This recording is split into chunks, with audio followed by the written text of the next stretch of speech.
How's it going, guys? And welcome to the showdown between the Skaven, led by TRETCH, and the Tomb Kings, who are going to be led by Setra the Imperishable, who I think is atop his mighty pimp chariot over here in the forest. Let's go ahead and check. And yes, he is on the chariot. So it's going to give him anti-infantry, fire damage, and also magic damage, which I don't think he has unless he is on the chariot. So definitely going to be some fun stuff. He is very expensive on the chariot, though. I think he's like, his base cost when you grab him is like, oh man, like 3,500 or something. Really, really pricey. But anyways, as far as my army composition goes, in the front line, I do have a combination of the Stormbrim with the swords and shields, and I definitely think these guys pay off pretty well. Again, the Tomb Kings do have a lot of missile play. They have the Skeleton Archers, the Blessed Legion of Fok. They're the Blessed Legion of Demonetization, as you guys like to call it. Definitely some, some fun stuff. So having the shields is nice, but mainly the Tomb Kings infantry don't really have the best armor piercing. They have the Nehakar Warriors, they have the Tomb Guard, and you can see the Nehakar Warriors right here do have 33 weapons rank, but as far as their armor piercing stats go, let's go ahead and take a look. Only 7. So horrible, just terrible armor piercing on that front line. So they're going to struggle to get through even 90 armor on these Stormvermin.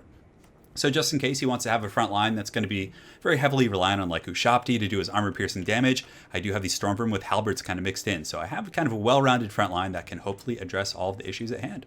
In the back here, I do have 2 groups of Rat Ogres, a little bit of mass, obviously pretty good at pinning down large monsters, and hopefully they'll do a good job of doing just that. Although I don't think he has any large monsters, I guess he does have some Great Bows in the back, which is obviously always going to be a pretty good call. He does have a Tomb Scorpion, actually, so okay, the Rat Ogre should be pretty useful against that.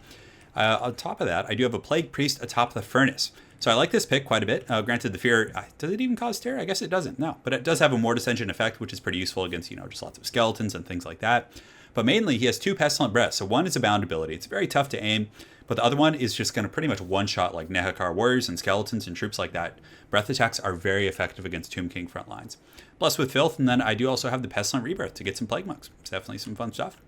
In the back, I do have the Poisonwind Gladiators, some Skaven Slaves with Spears, a Warp Lightning Cannon, and honestly, like, depending on the map, I would just get like 2 of these against the Tomb Kings.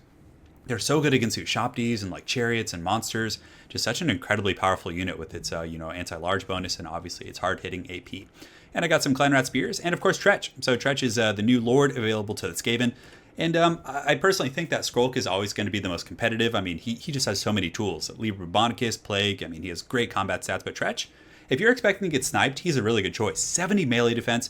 He has some weird kind of mitigation effects. Stay here, I'll get help, which gives him stock and unspottable and just Verminous Valor. He does also have the TRETCH's Raiders to, a lot of characteristics that allow him to really thrive when he's winning. But of course, when he's losing, he's going to get put in a trash can for the most part. Then, of course, his armor, the Lucky Skull Helm. So this gives him 33% ward save and also speed. So pretty insane. Definitely has a lot of cool stuff. And he's dirt cheap. For the Tomb Kings frontline and Nehakar Warriors, so he's definitely expecting like Plague Monks, things like that. That's why I think you got to play those mind games and get all the armored frontline troops. 2 Ushapti Great Bows, some Halberds in the back, the mighty Tomb Scorpion, who's going to be one of the biggest issues I'm going to face most likely. Setra on a Chariot, which is also pretty strong. I mean, very expensive, but Chariots are, heavy AP Chariot. If used correctly, it can really tear apart my Stormvermin. And 2 Nehakar Horsemen, so that's pretty much it. So without further ado, guys, let's get the show on the road. So some very good play from my opponent initially, focus firing my Plague Priest here with the Ushapti Great Bows, and you can just see how much damage they do against like large armored targets. 100 armor on this is obviously just being torn to shreds by those Great Bows. So I'm trying my best to scurry over into the forest, but unfortunately it was a trap, etc. And his cav are going to emerge from the forest, so it's going to be a little bit ugly. So knowing I'm probably going to have this guy rout off, I'm like, all right, screw it. Let's just summon some of these Plague Monks and have them fight. So they scurry out from the depths, and hopefully they'll be doing pretty well. So here comes the Scorpion in the front line, so hopefully you guys get to see some cool animations. The Skaven, I think, do have a better charge bonus than the Tomb King's infantry. Let's actually see. These are the Kepra Guard, so yeah, not much better. So the Scorpion's going to get down and dirty and just like tear into these Stormvermin. Definitely a very good engagement for the Scorpion.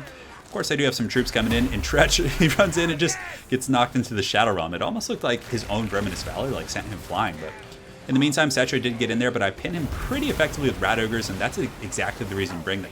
You can also see a very good breath attack from the Plague Priest before it routes off, is able to kind of chunk those Nehakar Warriors, but Setra is free. And the mighty Pimp Chariot is going to be running rampant in my back line. I do have my Globadiers right here. They did path forward a little bit when I put them on the Scorpion, but they get a nice little volley on Setra, definitely doing some solid damage. But Setra is going to come in here and just ramshackle some of these poor rats. So poor little guys trying their best. They're down to 35 models. They didn't take that much damage, so Setra is just going to pull out right there. And TRETCH is nearby. TRETCH also has anti-large, so he's going to be a pretty good duelist in his own right. I did some testing with TRETCH versus a couple other like large legendary lords, and he actually fares really, really well. He's tough to kill. So the Globadiers are going to turn and start poking down the Scorpion, and you can see my whole front line buckles. So that was actually a terror route, simply because of the Tomb Scorpion. So that's one of the boons of having the Scorpion. And it looks like there's going to be a buff, the incantation of the Cursed Blades, and he also gets right into my goodies here on those Globadiers again. So down to 30 models. The Rat Ogres over here finish off the Nehekar Horsemen, so now I'm going to pull them in and have them start chasing Cetra. And they're really effective at pinning chariots, these guys. You can see every time the chariot gets caught up by these Rat Ogres, he takes a lot of damage, kind of gets stuck. It's definitely been very effective for me.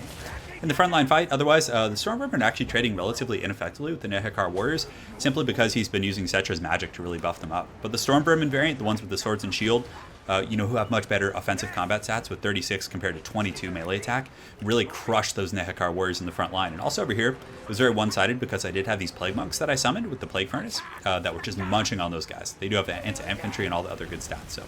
In the meantime, those Plague Monks are going to be scurrying after the Ushapti Great Bows. Hopefully I can kind of pin them down. Obviously, the Plague Monks have very low AP against a 100 armor unit over here, so they're not going to win any beauty contests, but they're going to try their little hearts out.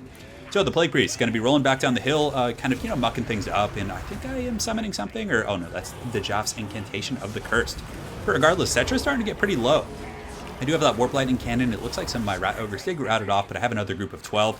Who I think I overchased some of his cav over into the forest, but they're going to go after Cetra now and hopefully be able to pin him down. You can see, man, he is taking those shots to the dome, just getting punished by those Rat Globadiers. Definitely doing a very, very good job, but the Chariot is going to get there and ride through some of those guys. But man, he is in the danger zone right now. He's on the highway to the danger zone, guys. He's 580 HP, definitely not in good shape. There's spears, there's all kinds of stuff shooting at him. But it looks like I think the Ushapti summon is coming down, if I'm not mistaken. I think it was at this point in the game. So yes, the Ushapti summon is here. I do have some Stormbringer with shields who routed off and just happen to be protecting this back here, so they should be able to put up a fight. But again, the Ushapti are just going to munch these guys. And you can see the Skaven just getting cleaved asunder, just scythed and just cut to pieces. Definitely not fun for those poor little rats. But I do have the Rat Ogres coming back, so I'm going to be sending them into the Ushapti, which is a pretty good matchup for the Rat Ogres. And they're going to have that heavy AP they need to really, really put a dent in those guys. And you can see some of the Ushapti, they're all pretty much full health. So in the front, Tretch is, he's being a true bro. He's just using his anti-large bonus to just kind of tank and fight these guys. Pretty useful lord. Oh, man, he just took those horsemen out. That was a cool animation right there.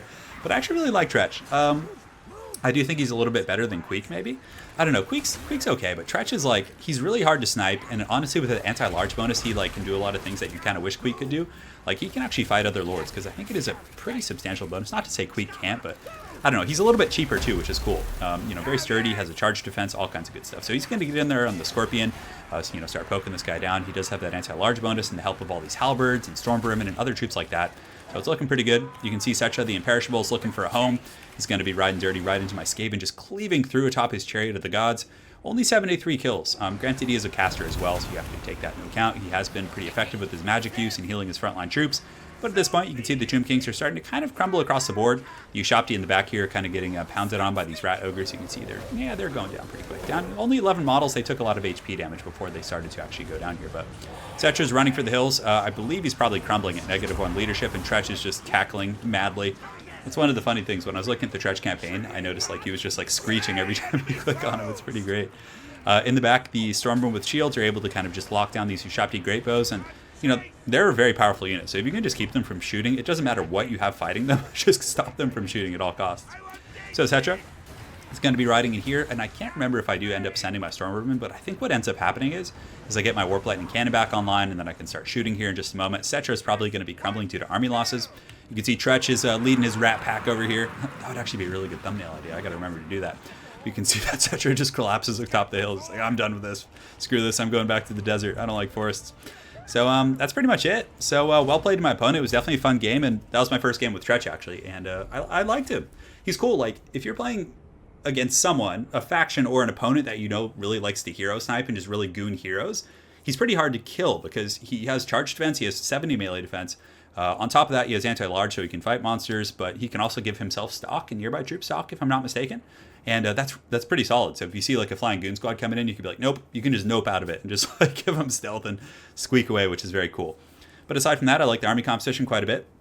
Stormbringer with shields were good. I like the halberds because had he gone double Tomb Scorpion or a Kemrian War Sphinx or mass Ushapti in the front line with skeletons, they would have been my saving grace. So I think it's well rounded, it's safe, and yeah, decent composition for his army. The Nehekar Warriors, they pay their dues, and honestly, they're a safe bet against Skaven. There's so many different builds. They're a pretty diverse faction. You can go with Nehekar Warriors. You can go with the Khepri Guard and then Skeleton Warriors mixed with Ushapti to compensate for your weak front line. There's a lot of stuff you can do, and it's quite a bit of fun. So I'm definitely looking forward to seeing how the metagame unfolds. So very well played to my opponent, Drans. Look forward to running into you again on ladder, and hopefully you guys enjoy this game. Have an excellent night, guys, and take care.